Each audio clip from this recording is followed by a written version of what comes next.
So in this lecture, we're going to be looking at how new bone develops in the body and how bone that is already existing can grow into a larger structure. So first some definitions. Osteogenesis, osteo meaning bone, genesis meaning beginning. Osteogenesis is the processes of developing new bone. I'm not sure what's going on, why my computer wants to jump ahead, so hopefully this won't happen a lot. We'll just have to go with it. So osteogenesis occurs through a process that is described as ossification. And ossification is connective tissues that are found either in the fetus or found in the adult body or the developing body. Those connective tissues become bony over time through the deposition of bone material. That's ossification, depositing bone material into a connective tissue to turn it into bone. So osteogenesis occurs through the replacement of existing connective tissues, either membranes, connective tissue membranes, or cartilage. We replace those membranes or the cartilage with bony matrix. So early in fetal development, the skeleton is composed primarily of these fibrous membranes or of hyaline cartilage. So if you recall from the tissues chapter, hyaline cartilage is that really smooth cartilage, and that those two materials are the primary structures of the developing fetal tissue. So early in fetal development, somewhere around 6 weeks, we see osteogenesis beginning, and it continues on until the body becomes, on into adulthood, as both the body grows, or as we see injury in bones or repair of bones that are damaged just through daily wear and tear on the bones. So here we see a developing fetus, and they've stained this fetus so that the bone tissue becomes really red. And so you can see the developing ribs here. You can see the developing hip and the femur and even parts of the tibia in the lower limb. You can see here is the humerus, and the radius and the ulna are developing as well.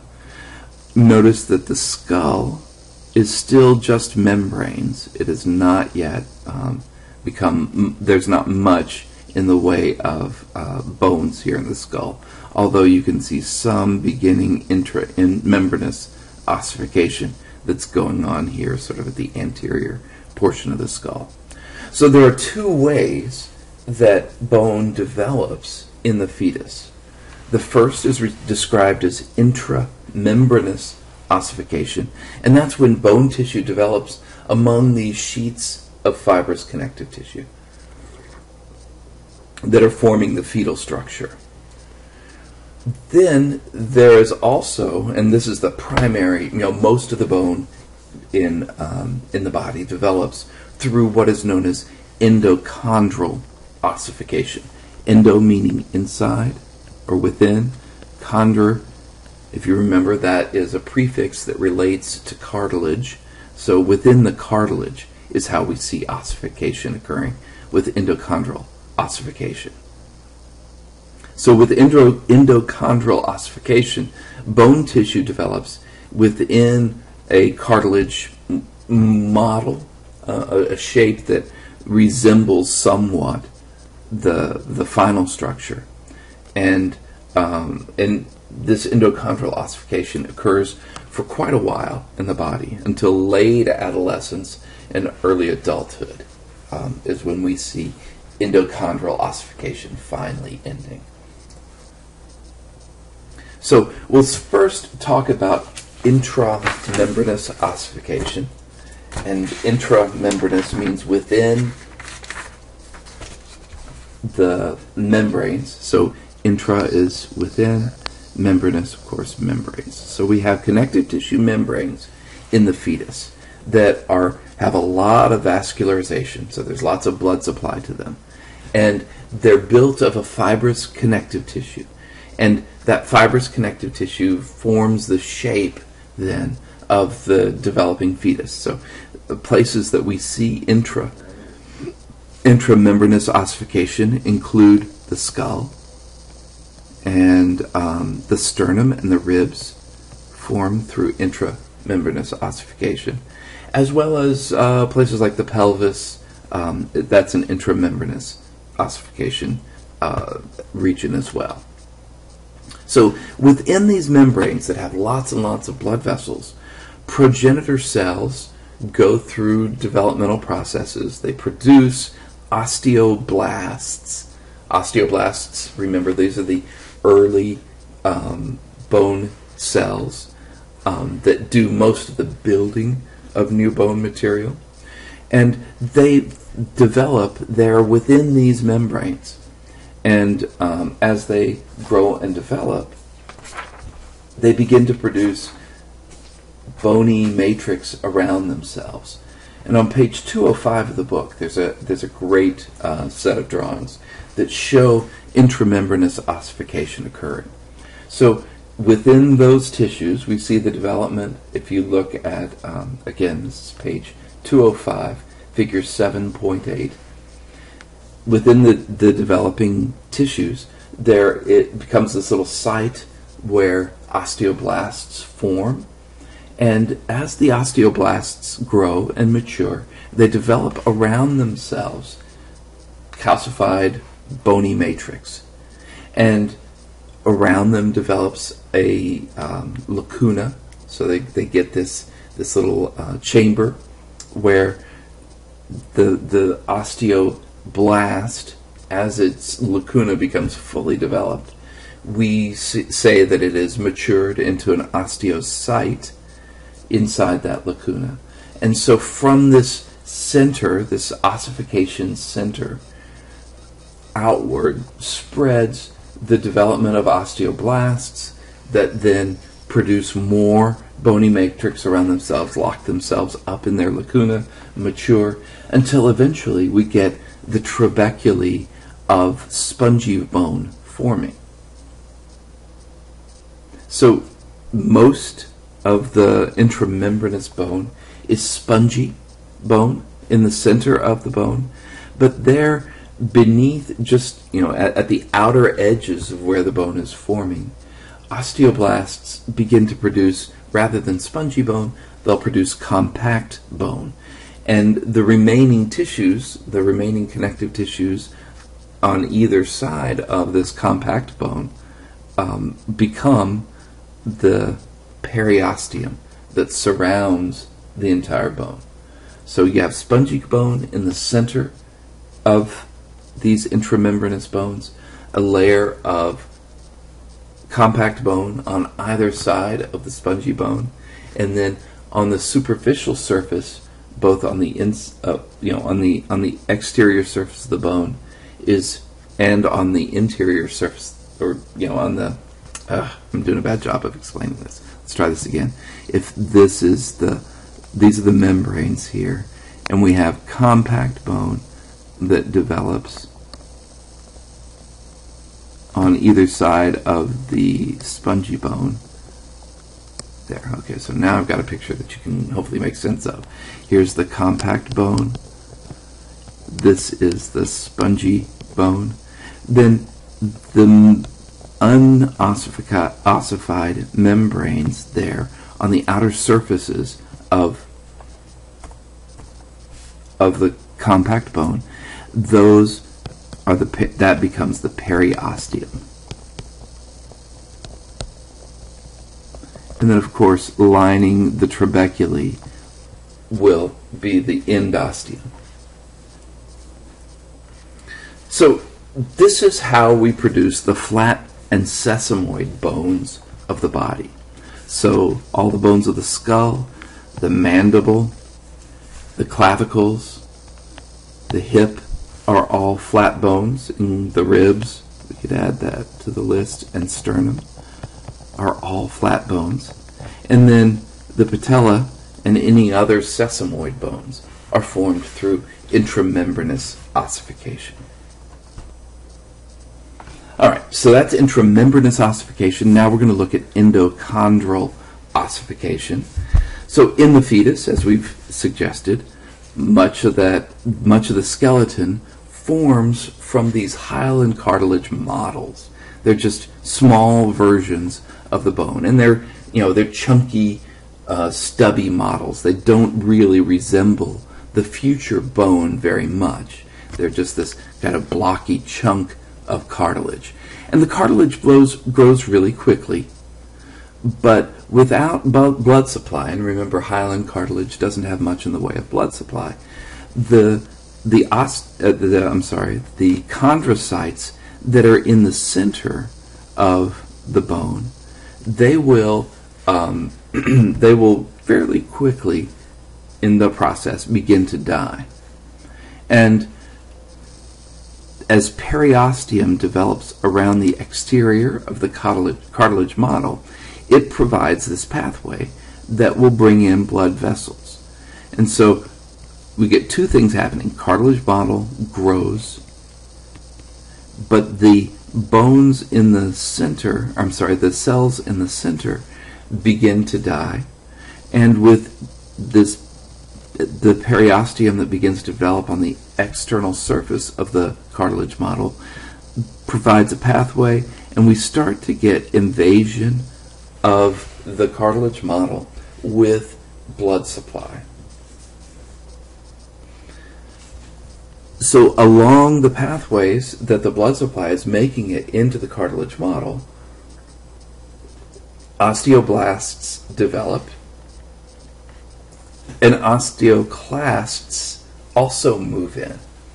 The osteoclasts begin to destroy the partially calcified hyaline cartilage model, and the osteoblasts begin to build bone.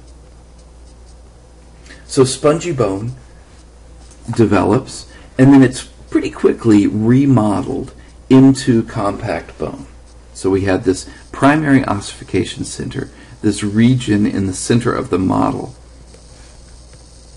where we saw the first bone being produced. It was spongy bone, but very quickly it gets remodeled into compact bone.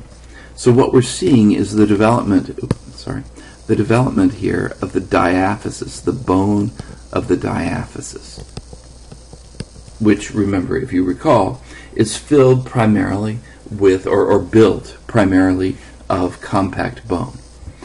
Blood vessels were able to invade, and so they're bringing lots of nutrients and calcium so that hydroxyapatite can be built. So once the center of the bone becomes ossified, the primary region of ossification is here at the diaphysis, but closer to the epiphyses. So this is the primary centers, these are the regions where ossification is really happening. So at the ends of the primary ossification center, I guess is the best way to describe it. And osteoblasts here are going to be constantly forming at this end, while the cartilage cells are growing and developing from this region. So this becomes a region of proliferation of cartilage cells, and this becomes a region of growth and proliferation of the bone cells. So we have the primary ossification center. At the epiphyses, we get new centers of ossification that are referred to as secondary ossification centers. And as the primary ossification center grows and enlarges, then we see the breakdown of the spongy bone here in the very center of that primary ossification center. And that creates or causes the development of the medullary cavity. So osteoclasts are busy cleaning out this interior, region that will become the medullary cavity and will fill eventually with yellow bone marrow. Okay, so we have primary ossification centers, but also developing in the epiphyses are secondary zones of ossification, known as the secondary ossification centers. So the epiphysis develops its own region of spongy bone that is remodeled here at the surface to build compact bone. But remaining in the center, or in this region in between our primary ossification center and the secondary ossification centers, there at the break between the diaphysis and the epiphysis, is what is referred to as an epiphyseal plate. So some cartilage remains in the developing bone at the epiphyseal plate, and this is what is going to allow a long bone to continue growing longer with growth here at the epiphyseal plate. We also leave behind some articular cartilage. This is the hyaline cartilage on the the extreme ends of the bone, and it remains hyaline cartilage and will be there inside the joint.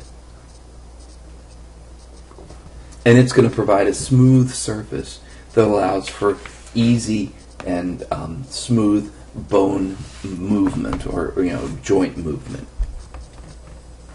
Okay, so it's this epiphyseal plate that allows the bone to continue to grow and develop, because here at the epiphyseal plate we see lots and lots of proliferation of the hyaline cartilage. So this region here is of hyaline cartilage. It is very rapidly growing cartilage, and it's being chased here by ossification.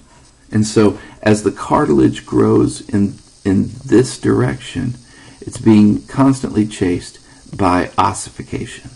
So that the bone, and here at this end, it's growing in this direction, and it's being chased right behind it by ossification. So we add new cartilage here, and the bone follows behind, growing into that new cartilage. And the epiphyseal growth, that epiphyseal plate, sometimes referred to as the growth plate, will continue growing through adolescence. And so early in in development, there's a lot of activity there. And then when we reach puberty, the hormones that are causing puberty to occur, they really put the spurs to the cartilage, so that we see very rapid growth in long bones, and hence in the height of the individual. So here we are looking very closely now at the epiphysis and this epiphyseal growth plate. That's this region right here. So cartilage there in the growth plate will keep growing and growing in this direction. And right behind it, you can see the spongy bone coming in that invades that cartilage and replaces the cartilage with bone. And eventually, at some point, as adolescence is coming to an end, and the young person is moving fully into adulthood, the growth plate, the cartilage growth slows, and eventually the bone will completely overtake the cartilage. And at that point, once all of the cartilage is gone from that epiphyseal plate, we talk about that as epiphyseal closure. Then the long bone, can no longer grow in length. And so here we see a slice that has been stained through the epiphysis of a long bone. It looks like the head of the humerus, and you can see that it is now completely bony. And it's all compact bone, so it's very strong, and there is no more cartilage left there. The secondary ossification centers that formed at the epiphysis, those ossification centers remain as spongy bone.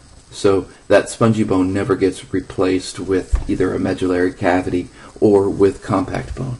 And as we've talked about before, that provides some very specific kinds of strength into the epiphysis of the long bone. So bones grow in length. This piece, by the way, is not in the book, so this is an image I found from somewhere else. Bones will grow in length, but as the body grows, bones also must grow in diameter to support the increased weight and the size of the body. But one of the challenges is that bone matrix is really heavy. So if we need bigger bones in order to make them stronger, how can we keep them very light as well? And that process is referred to as appositional growth. So that's the growth in diameter. So if we have a bone here, so we're looking at now a slice through the diaphysis of a long bone, and it needs to grow. The place that it's going to grow is obviously going to have to be at the surface. So we thicken the bone by adding new compact bone matrix here underneath the periosteum. And that's all well and good, except that this thickness of bone, while it's strong, is also very heavy.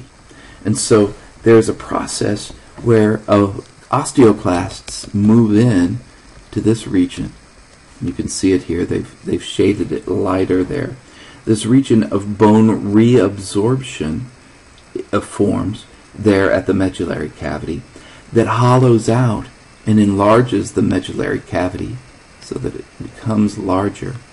And that allows us to maintain sufficient compact bone to keep it strong, but also reduces the overall weight of the bone, allowing us to be able to move our bones more easily, to move around more easily without a great big old heavy skeleton weighing us down.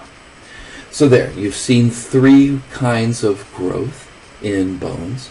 You've seen intramembranous ossification, the process of developing bony matrix in connective tissue membranes to produce the flat bones and the sesamoid bones of the body. And you've seen endochondral ossification, the processes of converting a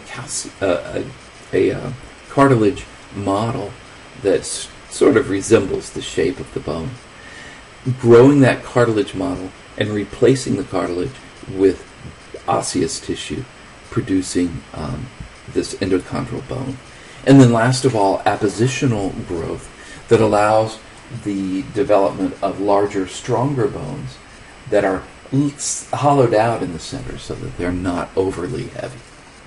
All right, so there you have it. Bone growth and development.